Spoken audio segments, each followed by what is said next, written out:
I am very pleased today to interview Father John Shalhoub. Father John Shalhoub is an Antiochian Orthodox priest, and he was also a chaplain in the U.S. Army, and now he is working. U.S. Navy. U.S. Navy. Okay, we will do. And he is currently a marriage counselor, working as a marriage counselor. Now, Father John, I would like to ask you just personal questions first. When did you come to the U.S. and why? Oh, the word why is not more important than, when. Yeah. Why I came, when I joined the Balamant, you see, seminary in those days, and I was, they were looking for a candidate, and they went to Isa, this our hometown, and there the Ishman Wright, Scaf, and Costa, and they were looking for a candidate, and they were four wanted, submitted their names, and but they wanted a three, so my name was out. 3 months later, all the other candidates, they don't wanted to stay in the Balamand seminary, they left. So they asked me to go, and I did. And in those days, the Balamandi seminary wasn't accredited, wasn't recognized as a school, believe it or not. And the Arshman Wright Elias Neri has his own high school and was all under his name, the accreditation. And, anything has to be done, has to be under him being the principal or the dean for the seminary. Anyway, when I went to the Balamant, those days, life was difficult, very difficult, but, when I chose to go to the Balamant, at the time, Lebanon was always have problems, civil unrest and everything. I said, well, it's time to go to the seminary. And there, I worked very hard. We didn't have large body of students, and we're about 20, believe it or not. And, but, we worked very hard there, not much was available for us there, but for me, I made the decision, to succeed, And what I did, even though I was in the Balamand, I did follow the Syrian program of education, free studies.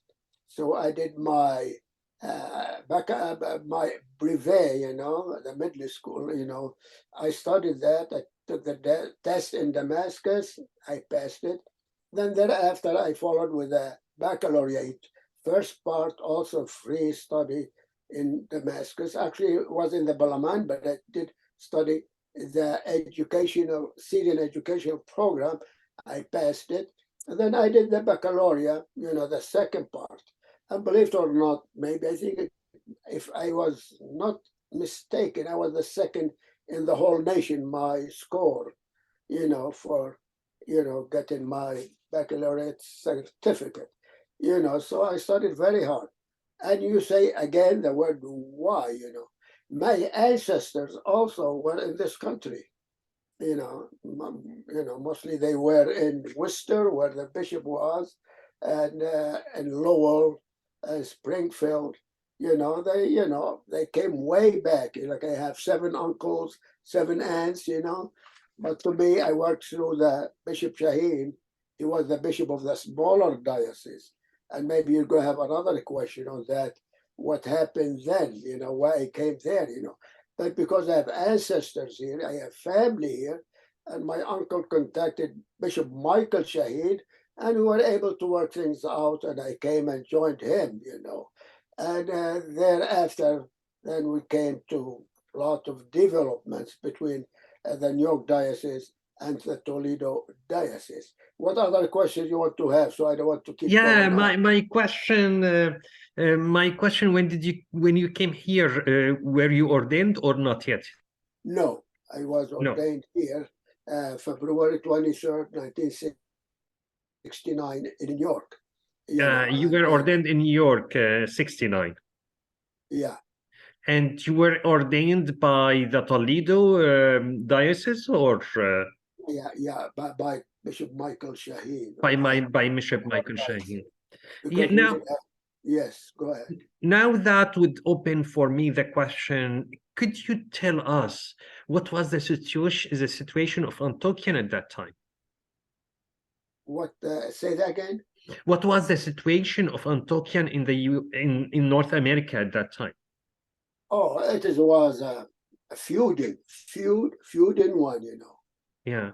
Between Bishop Bashir and Bishop actually, and Samuel David. Samuel David, and it is, if you read there, it is good in the history, they, believe it or not, there is good literature there and explain lots of things, you see. At the time, the people who came from the old country, of course, they came here seeking a better way of life, and Lebanon was always, or the Near East, always in turmoil, But when people came, especially the Orthodox, Antiochian Orthodox, and in those days they did not know even the difference what's Antiochian or Orthodox. All they know that a Christian Orthodox. And when they came in, you have two bodies of a Christian Orthodox, some in Toledo, some in New York. But those who were in Toledo, believe it or not, they were from the same hometown, which my hometown called Ais al-Fukhar, where Bishop Antonios, now El Suri, he's their bishop. Okay. Yeah. And what he told me, I learned from him. I was baptized by him and I by the same priest. It was very ironic and very strange, But the people, they were very motivated, nationalistic. Same hometown, or they related to the same hometown. And they backed Samuel David, at the time. And they, made him a bishop, of course, ordained by two different bishops. And Bashir, the Archbishop Antonius Bashir, he was the one recommended by, at the time, Patriarch Abu Jaili, who was here, in fact, finding mission, and he secretly recommended to the Synod, they elect him to be the Metropolitan Archbishop for the church in North America. The people of Toledo, they found out, they got Samuel David, they have him, both were ordained in the same day. Wow, wow, it is amazing. But just to clarify, Samuel David, Bishop Samuel David, he was he pertained to which church exactly? The Toledo Archdiocese. It is a Toledo Archdiocese, yeah. Yeah, the smaller diocese. The smaller group became a diocese. Samuel David made it. When he was ordained, it became a diocese, you see. But in New York would not, refused to recognize him. And so the Synod for a while. Oh, okay. It was a long struggle for him to be recognized by the Holy Synod and then after to be recognized as metropolitan, you see. Took a long time for the Synod to recognize him, But in New York, Archbishop Anthony Bashir continued not to recognize him, continued to fight him. And thereafter, Bishop Bashir, Bishop Philip continues the same mission, not to recognize him, you see. And when Samuel David died, when he died, then Bishop Michael Shaheen was elected to be the bishop for the diocese. But in New York Diocese, especially Metropolitan Archbishop Philip Saliba, continue. And, there where Bishop Philip Saliba continued, when I came to the small archdiocese of Bishop Michael Shaheen, Bishop Saliba continue or initiated contacts with me, talked to me. He think I'm one of his favorite, one of the best clergy, to switch me to his side. And I refused, you see, because Michael Shaheen brought me to his diocese. I could not leave him and go with Metropolitan Philip. And this is where the things come back and forth, you know. There was a story of the merger came about, which nobody knows about, really. Yeah, now I would like to talk about the merger. Could you tell us how the merger was initiated? You know, at the time, the merger, I'm one of those supported the merger, you know, but with recognizing all the factions, like Toledo as well in New York, because I always wanted the Antiochian Archdiocese of Toledo, Ohio, to continue to exist. And the fear was once the merger happened, then it will disappear. But Bishop Philip, he gave me his word. Actually, we were on a plane when he did that. He wrote it on a napkin.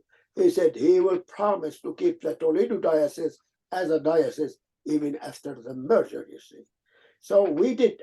Personally, I was in New York. I built a church in New York, upstate, of course.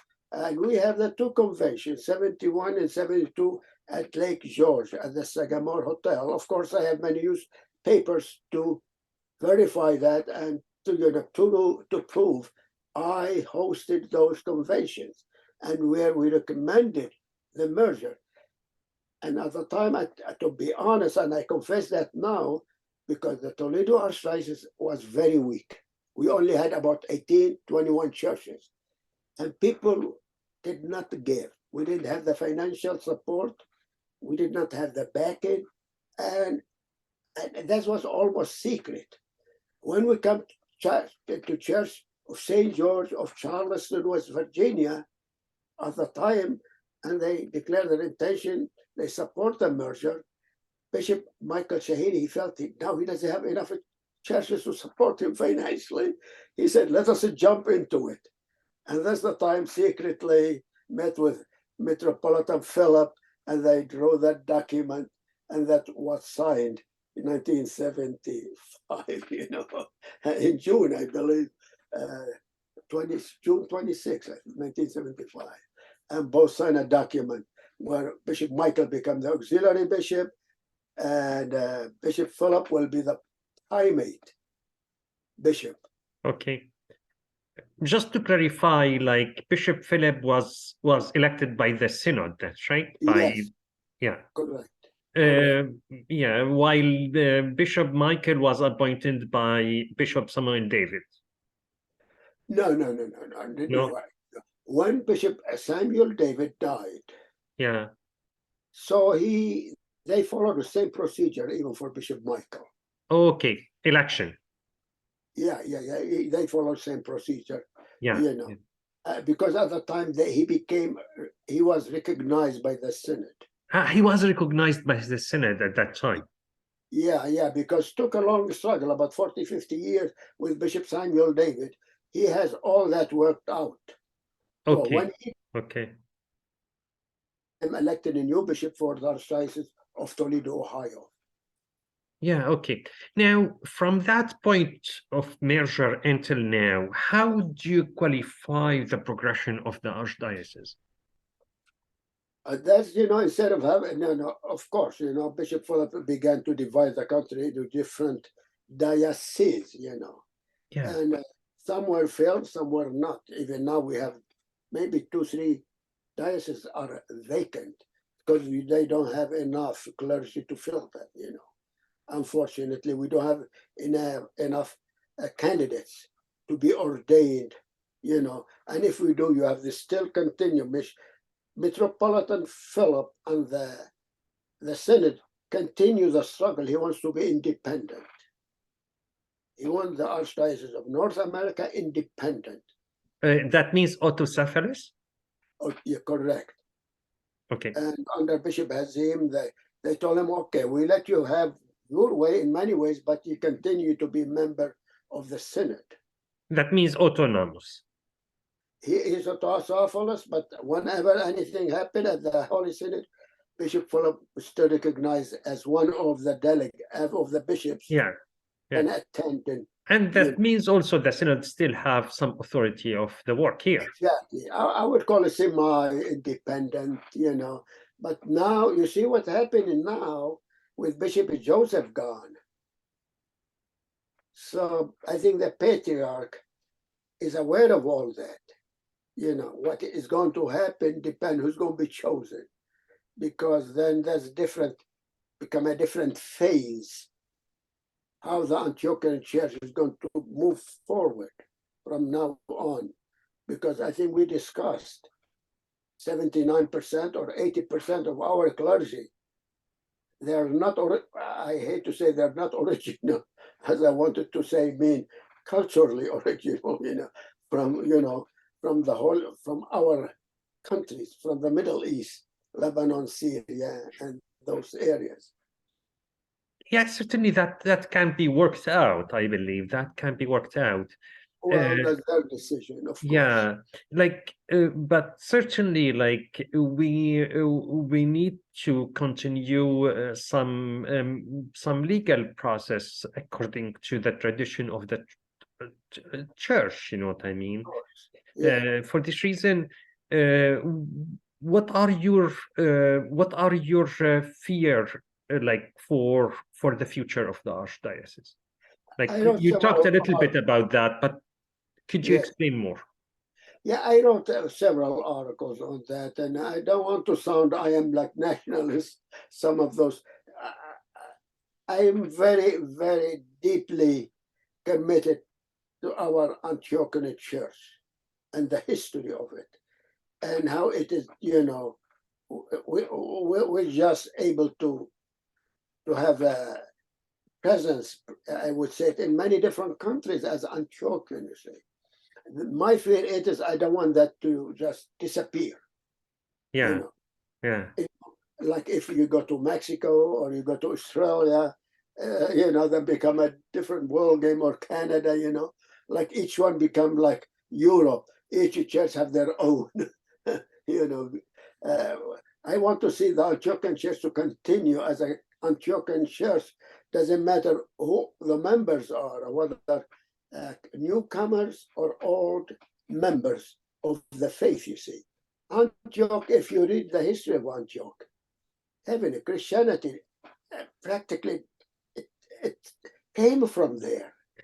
They were called the Christians, the fathers of the church. It is a fascinating history how that developed. You see, and my fear is, do really they recognize that, or those new priests who bring in from different backgrounds, and we discuss, those people, they bring their own heritage rather than taking our heritage into their practice as a clergy in the archdiocese, you see. And there, you and I talked, and I came with some kind of a theory, It is to have like every diocese in the archdiocese, the bishops develop workshops to introduce all factions, about our faith, Antiochian faith, and bring harmony to all factions if we can. Yeah, I won't say we believe in the universal church. This is for sure. And even we as Antiochian, we are not separate from the whole Orthodox Church. We are part of it. We are just one of the patriarchate, but we are part of the whole Orthodox Church, and this is what we need. We need to integrate ourselves within the universal Church, and also this is really the important part, I believe. And this is part of our work in this group. Part of our work in this group is just to integrate the various parts of the Antiochian Church within the universal Church, within the universal. I hope one day even Catholics and Orthodox will unite. You know what I mean? Yeah, that is a big hope, but at least. Now we have a struggle to keep the Orthodox Church united, with all the trouble around the world. Anyway, that will have another another discussion about the unity of the Orthodox Church itself, and we will discuss it later. We have the upcoming convention now. The upcoming convention is a crucial one, really a crucial one that will define our future, really, as you know. And until now, we don't have the official list of candidates for a primate, for a metropolitan, but we know some candidates that are qualified for the position. Do you have any preferred candidates? You know, I was thinking about that. Like I was thinking about those newcomers to our Antiochian church. The same thing now with the selection of who's going to be the new metropolitan archbishop. And you know, remember one thing, I don't think we ever referred to that. In my education, I'm an educator all my life. You know, when I came to this country, that's one of your questions, you say. Not, you know, I'm a self-educating person, even when I came to this country. You know, as you see, my education in Syria and my education in this country, I went to many universities. Yeah. When I was in the Navy, when I worked for schools, you know, I carry many different hats, you know, many different hats. Not any of the archdiocese have as many hats as I do, you know, and because I'm a self-made person, but within, you know, the umbrella of our faith and church. Now, who's going to be the candidate? Who I prefer the candidate? To be honest, my theory was, and that's what I should do. And I see, you know, I belong to many organizations. Whoever running, maybe His Eminence Bishop Antonius or Father Zain or whoever doing, you know, organizing the information and sending it out. Every candidate should write a summary of their achievement, their background. You know, we're not so I recommend this and recommend this. All those, there should be a memo, should be a letter to all those who may concern. If you have an interest and you meet the requirements, here are the guidelines, and you know the guidelines, what they are, of course. Write your own, you know, let us see their interest, their qualification, and then we choose. Not, I mean, now you cannot say I want this one or I want that one because there is nothing written about them. The only one I have is a Bishop Nicholas because maybe I wrote that one. So, you know what I'm saying? I understand that point. Him, you know, but you see, all others, they should write their own bio, you know, and be sent out, you know, to all members, delegates, you know, are qualified to vote. And then they choose, they compare this one, this apple maybe with this orange, you know, orange with orange, you know, make themselves known, show what their achievements in the church, you know, for how long they served, who they are, where they from, you know, they should do that. They should do that. Yeah, thank you very much. In fact, thank you very much for this meeting between us. We are trying to introduce everybody, every ideas within the archdiocese to everybody too. That is important for our unity. Our unity does not mean our separation from the universal church at all. Our unity, because we believe in the Orthodox Church that local churches what are the building blocks for the universal church. For this reason, our meeting, as much as we strengthen about our archdiocese, in fact, we strengthen the universal church. Thank you so much.